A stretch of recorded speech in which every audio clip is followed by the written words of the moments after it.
Assalamualaikum warahmatullahi taala wabarakatuh. Jadi insya-Allah pada minggu ini saya ingin berkongsi sedikit perkongsian dan berkongsi itu sedikit akan pembacaan saya dalam sebuah buku yang bertajuk Al-Muntalaq daripada bab yang ke-13 iaitu mengenai perjanjian.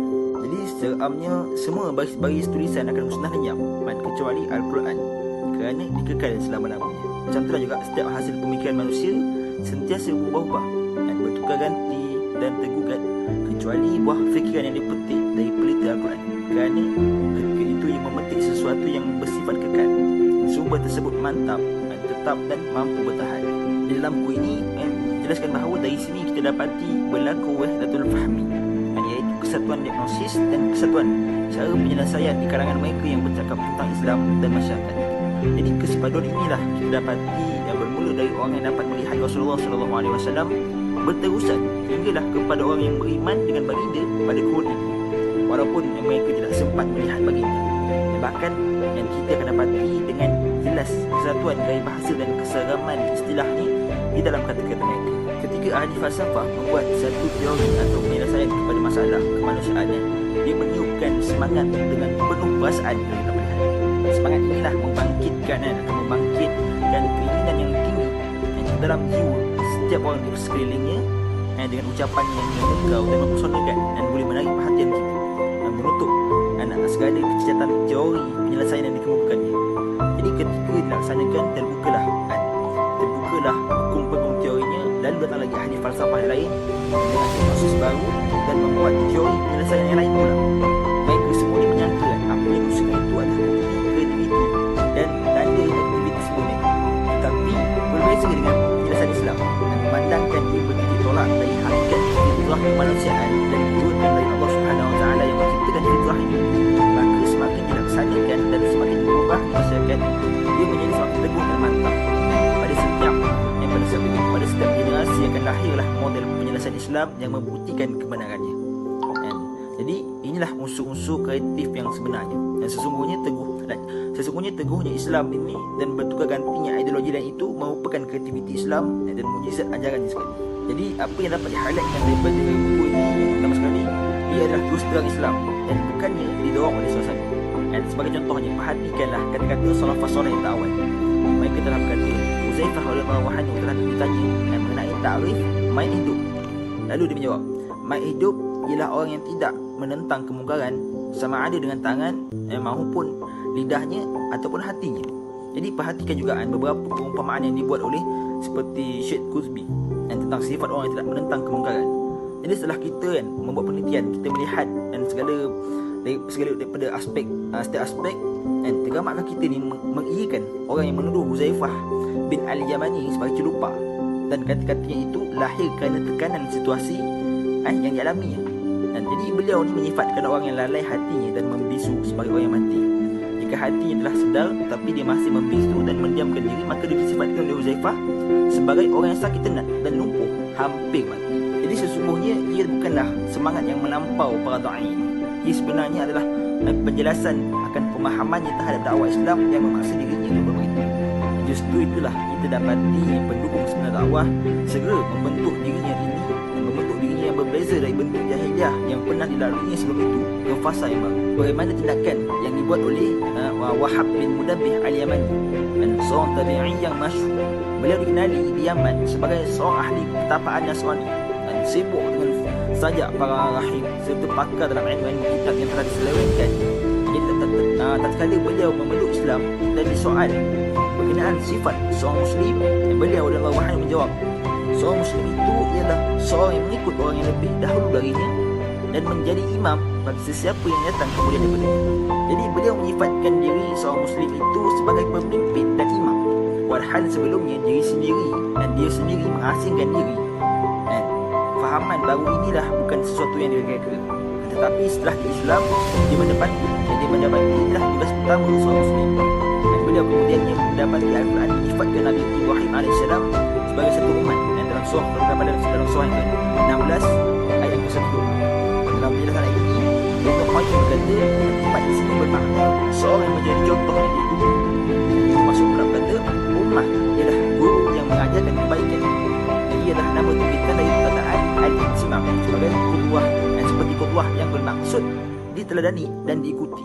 Jadi poin yang kedua yang di-highlight dalam buku ini ialah mengenai bai'ah lama yang baru. Semua generasi mukmin terdahulu yang mengikuti para nabi zaman silam memahami bahawa iman bukan hanya sekadar mengaku dan membenarkan di dalam hati semata-mata. Mereka mengerti bahawa iman mestilah disertakan dengan memberi pertolongan tenaga dan harta, membantu dengan menggabungkan diri di dalam barisan jemaah mukmin lain dalam pertarungan menentang orang kafir. Nabi Ibrahim AS, Musa AS, Isa AS dan seluruh para Nabi AS telah mengambil bai'ah dari orang yang beriman kepada mereka supaya beriman dan membantu Muhammad SAW, dan untuk memerangi kufur jika sekiranya Nabi SAW Muhammad SAW diutuskan dan mereka masih hidup. Jadi hal ini diceritakan oleh Allah SWT dalam surah yang ketiga.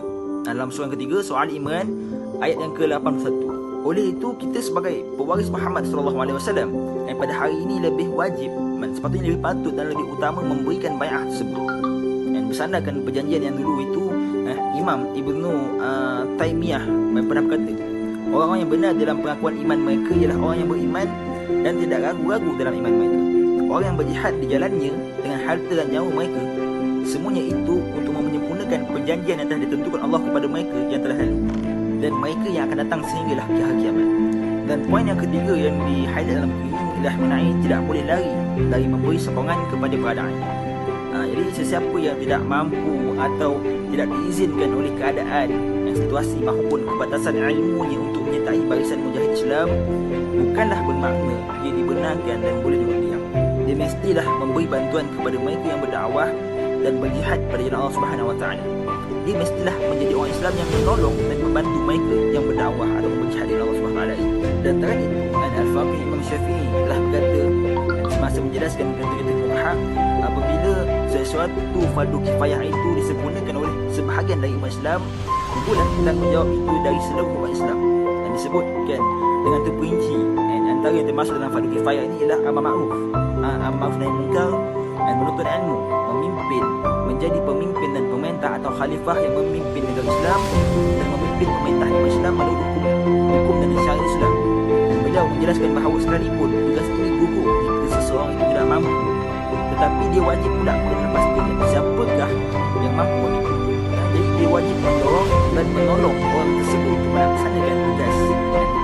Bahkan dia wajib memaksa orang yang mampu untuk memikul tugas itu melaksanakannya. Dan beliau menyebutkan urusan pemerintahan sebagai contoh bagi perkara-perkara lain seperti untuk ilmu, dan amar ma'ruf nahi munkar dan pelbagai lagi fardu kifayah tidak dinaskan dan dijelaskan oleh fuqaha Islam.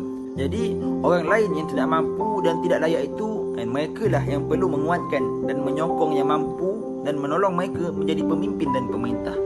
Jadi kenyataan ini amat terang, yang tidak langsung membenarkan seorang pun dari umat Islam berdiam diri tanpa turut membantu dan menyokong kerja dakwah Islam, walaupun pun juga keadaan dengan situasi keluarga, juga kesihatan, profesion dan tanggungjawab akademik mereka yang menghalang mereka untuk duduk bersama dalam saf yang betul-betul ini. Imam Al-Syatibi pernah berkata, majoriti umat Islam telah dibiasakan dengan kefasikan, kekufuran dan fahaman etis, hingga kan bila mereka melihat hal itu, ia dianggap tidak ada salahnya dengan Islam, atau dirasakan Islam tidak menyuruh memerangi kefasikan, kekufuran dan etis itu. Mereka akhirnya langsung tidak menghiraukan gerak dakwah ini. Padahal sesungguhnya Islam mewajibkan kepada umat Islam untuk mempelajari Islam sendiri, memahaminya dan saling mengajar sesama mereka. Sebagaimana firman Allah Subhanahu Wa Taala dalam surah Taubah ayat yang ke-122. Dan memang tidak dapat nafikan telah ada kumpulan-kumpulan, telah ada jemaah-jemaah orang Islam yang memberi peringatan dan cuba mengajarkan Islam kepada umat Islam. Tetapi dan pemerintah umat Islam pula menghalang kumpulan ini. Kerajaan ini pula cuba menghalang dan dari apa yang telah diwajibkan oleh Islam hanya kerana menyukakan hati penjajah dan patuh kepada taghut dan mengikuti kehendak musuh-musuh Islam. Majoriti umat Islam pula bersetuju dengan pemerintah dan sebagainya, sedangkan sepatutnya tidak berlaku perkara-perkara ini. Maka majoriti umat Islam telah sama-sama menanggung dosa membunuh Islam dan memusnahkan jemaah Islam yang bekerja untuk Islam. Jadi poin yang terakhir yang dapat saya kongsikan adalah mengenai Imam Hasan Al-Banna mendaki puncak kesedaran. Jadi dengan merenung kata-kata Imam Asy-Syatibi tadi, kita dapat memahami rahsia kesungguhan Imam Hasan Al-Banna di atas jalan dan mahasnya, tatkala dia akan bersama lagi dengan orang-orang yang ragu dan goyah pendiriannya. Beliau berkata terus tak, sekiranya kamu enggan tidak tetap pendirian dan tak agak-agak memilih antara seruan-seruan yang membingungkan dan cara-cara yang gagal itu, maka barisan untuk Allah akan tetap berjalan tanpa menghiraukan ramai atau sedikit. Jadi pertolongan dan kemenangan kecuali dari Allah Subhanahu Wa Taala sendiri. Jadi sesungguhnya perjalanan dakwah merupakan satu perjalanan yang panjang, tetapi di sepanjang jalan ini ia dihiburkan oleh hiburan. Tugas dakwah itu tidak dapat dinafikan adalah tugas yang sunnah. Namun kata-kata inna Allah salih meringankan beban. Jadi insyaAllah ini saja konsep saya pada hari ini mengenai spesifik tentang perjanjian dalam bab 13 dalam buku Al-Muttalaq. Jadi insyaAllah semoga sama-sama kita dapat mengambil ibrah daripada buku kita ini. Sama-sama kita mengimprove diri kita untuk menjadi insan yang lebih hebat, dan daripada hari yang semalam dan pada hari ini dapat improve diri kita dan untuk terus ke hadapan, terutamanya dalam kerja dakwah kita ni, insyaAllah. Assalamualaikum warahmatullahi taala wabarakatuh.